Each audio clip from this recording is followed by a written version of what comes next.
Sonic Frontiers is a 3D action platformer with a focus on rhythmic, high-speed gameplay. We play as our titular blue hedgehog as he's sucked into another dimension, and must quite literally confront the end of all things in order to save his loved ones and secure their future. I'm a huge fan of every 3D Sonic game, yes, all of them, so naturally I have quite a bit to say about this entry, what it does for the franchise as a whole, and what it says about Sonic's identity. Let's dig in.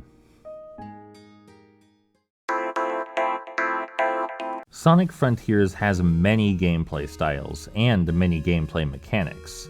We'll be discussing them all in some way or another, but we're going to get the odd one out first: the combat. Yeah, there's involved beat-em-up style brawling this time around. Combat in Sonic Frontiers is confusing and weird, not from a user's perspective, but from a design perspective. Everything you need to succeed in the combat is up front and center. You vary your most flashy, cutscene triggering moves to build a combo, and when your combo meter is high enough, you reach a state where you deal additional damage, so you can wail on your foes with increased impunity. There's not a terrible amount of skill involved here. All your available combat techniques look cool, and they also look like they should require some precise input to use, but they don't. Most of the time you just hold down one or more buttons and Sonic does the rest for you. You can cheese many enemies with move spam, aside from those which require specific gimmicks to overcome.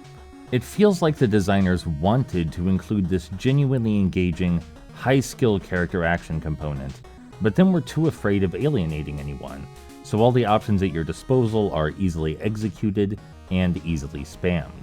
But the combat still works anyway. Why is that? Well, the mini-bosses, or Guardians I suppose they're called. The Guardians are behemoth enemies which incorporate elements of platforming into their fights, necessitating that you not only vary your moves and tactics, but mix your violent flailing with your other high-speed movement in an intelligent fashion. Now, before anyone gets too excited, it's often the case that there's one clearly intended fashion to beat most of these beasts, and if you do find a workaround, your reward is practically an instant kill against them. All that said, I don't want to downplay what's been achieved here. Most 3D action platformers utterly fail to blend their combat mechanics and platforming mechanics in a dynamic fashion. Sonic Frontiers absolutely succeeds in that, at least. The idea of bumping into bosses while roaming the open world, who then confront you with their own unique platforming gauntlets, is pretty exciting, and while they may lose their novelty after you refight the same type once or twice, more difficult iterations tend to appear later on in the game to mix things up. The Guardians are a cool idea, and they do a lot of work in making the beat-em-up mechanics feel more warranted. So, we've talked about the regular enemies and the mini-bosses. It's time to move on to the big guys, the Titans. I'm not gonna sugarcoat it, I think the Titans may be some of the worst boss fights in Sonic history. Titans are incredibly showy, flamboyant displays of explosive color and wowie-zowie particle effects, but they're far too lengthy and far too light on actual interactivity. Yes, they are the most epic that Sonic bosses have ever been, but they're bad at being actual battles. When I play them, I'm not excited, I'm actively dreading that I might have to replay them if I fail, which itself is very unlikely. When fighting Titans, you dodge some things, then you parry, then you wail on it. Then you dodge some more things, then you parry again, then you wail on it. It feels very on rails, mechanical and bland, in stark contrast with all the flashy nonsense flying at the screen. I loved the theme songs that played during these fights, which feel like a mix of Sonic and Metal Gear Rising, but their impact is undercut by the oversimplistic game design. All in all, the combat system is exciting and fresh for Sonic, even though it ends up underutilized in regular encounters. The Guardians are a highlight for rapidly switching between platforming and brawling, as well as encouraging the player to vary their attacks. But what about the stuff you're actually here for? The rhythmic platforming action. I'm happy to say that Sonic's movement and control is as good as it's ever been, with one caveat. This is not a physics-based game. I've never been a fan of physics-based Sonic gameplay personally, and honestly, I think the style of movement is perfectly fine. It's about chaining stylish moves together as quickly as possible in the pursuit of rhythm. You're chasing a vibe in this game, a flow, a perfect synergy where your inputs create the most fluid and speedy results. To this end, the developers have included more movement options than any other 3D Sonic game, even going so far as to bring back the slide kick from Sonic 06. The boost mechanic has also been completely reworked to make it both more versatile and easier to control. Making Sonic do cool things and take incredible shortcuts has never been easier. The movement carries over between both the open world and linear stages, as well as into the combat. This ensures that no matter what you're doing, you always have the option to look and feel stylish. You can keep yourself in flow during almost the entire game's duration, minigames notwithstanding. But does the level design encourage skilled usage of the excellent movement mechanics? Well, yes and no. I'm happy to say the level design in the linear stages is some of the best in the series, full of blink and you'll miss it alternate pathways, opportunities for massive skips, and more than enough unique ideas to justify the sheer quantity of levels. They pull in ideas and layouts from Sonic's entire history here, more so than any previous game, including Generations. They're also bite-sized, running at an average of 2 minutes each, which I think is a huge positive. Modern 3D Sonic was always at its best when it challenged the players with brief, explosive bursts of high-energy platforming that pushed their platforming and routing skills to their limit. It also helps the stages feel more distinctive, that they don't drag on too long. My only real complaint about them is that the S-rank times are far too lenient. Keep in mind, I played on hard mode. I was clearing these stages with 20 or 25 seconds of time remaining on my first try. That's just unacceptable. S-ranks are supposed to prove that I've mastered a level, its layout, and its shortcuts. I absolutely should not be getting them on my first try, let alone on the game's highest available difficulty. It's a real blight on the experience. I love getting S-ranks, but not these S-ranks. The open world surprisingly fares much better, explicitly because it doesn't employ a ranking system. You wander around the vast landscape, see a platforming challenge on the horizon, dash toward it, and then you get an immediate hit of rhythmic hop and bop action.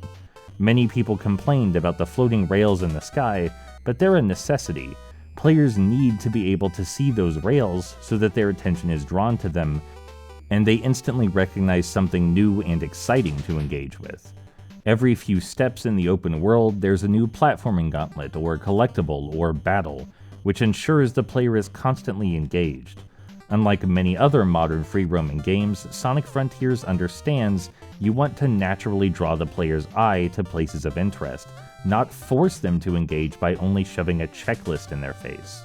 The collectibles you find while exploring all feed back into the core gameplay loop as well.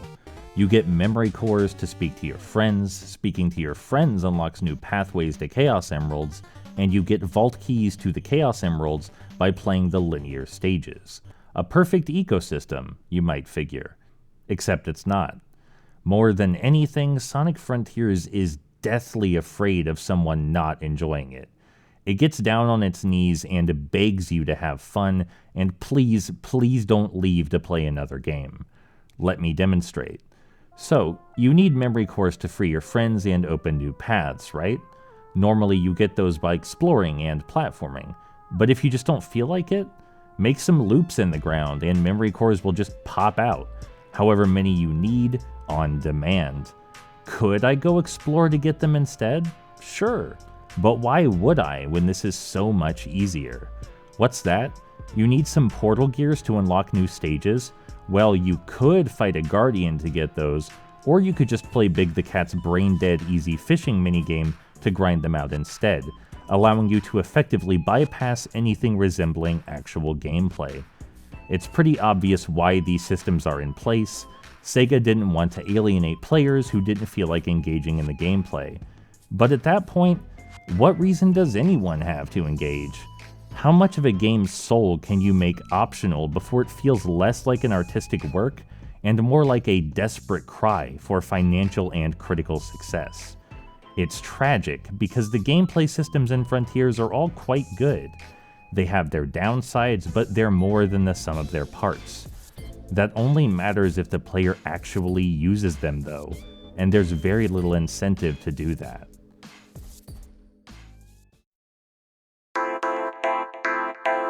In Sonic Frontiers, we follow the story of Sonic and friends as they're slurped right into a dimensional void. It happens sometimes. What's special about this particular dimensional void, however, is that it contains the entire culture and collective memories of a lost spacefaring race, the same race that Chaos belongs to of Sonic Adventure fame. Needless to say, the narrative in Sonic Frontiers has a lot it wants to say about the franchise as a whole, including the definitive origins of the Chaos Emeralds, among many other long-standing mysteries. Of course, this means Frontiers has quite the task ahead of it. It needs to bridge the gap between nearly every mainline Sonic title, and Sonic is a series with a famously loose and almost entirely inconsequential canon, the adventure games aside. However, not only does Frontiers succeed with flying colors, but it does something far more valuable. It fixes the characters, gives them real development, and retroactively improves previous games with its writing. Sonic, Amy, Knuckles, Tails, and even Dr. Eggman get full-on character reappraisals in this game. Their personalities, vices, virtues, pasts, and most importantly, futures, are all given loving consideration and thoughtful exploration. It's a huge glow-up. Amy's compassion, intuition, and affinity for all things love is on full display. Knuckles' obsession with duty, valor, and honor lead him to question who he even is apart from his responsibilities.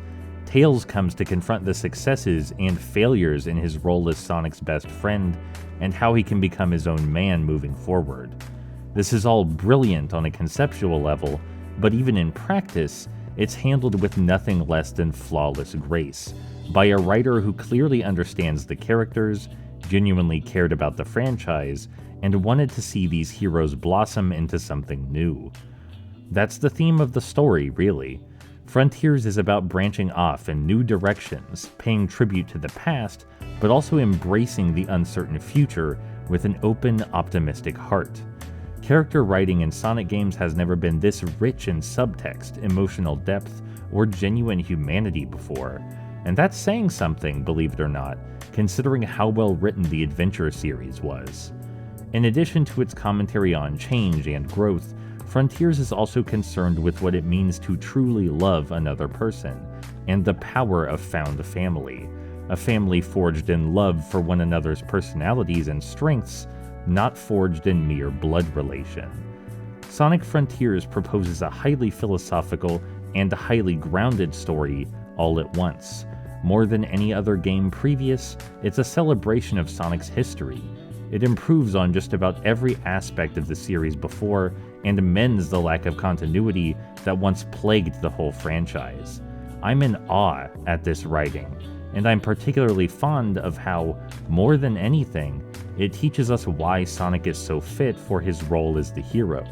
He's ceaselessly compassionate, his ego only serves to spur his endless determination, and no matter what bears down upon him, his resolve to defend others is absolute.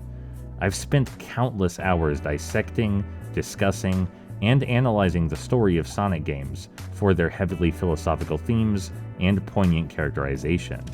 But what Frontiers alone has achieved for the franchise, it's nothing short of stunning.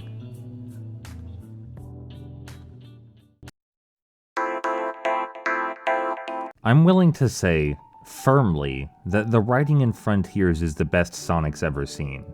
It's emotionally powerful, provides definitive new lore for hardcore fans, and it treats the characters with the respect and humanity they deserve. But the gameplay? I'm not so sure. They certainly tried. They gave us an incredibly versatile moveset, experimental, if flawed, new combat mechanics, solid open world design, and an economy of collectibles that ties it all together.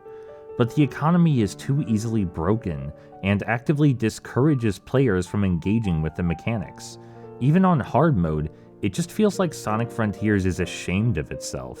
Like it's too sheepish to say, "Player, interact with the design we've created," and instead settled on saying, "Please, only like dodge our design if you really feel like it, okay? No pressure." Every previous Sonic game, forces aside, felt like it was proud of itself, and I don't feel that here. It's not a deal breaker, especially when the actual movement is so refined, but I do miss the old attitude. I don't think Sonic needed to become another series that bows down and begs to be loved.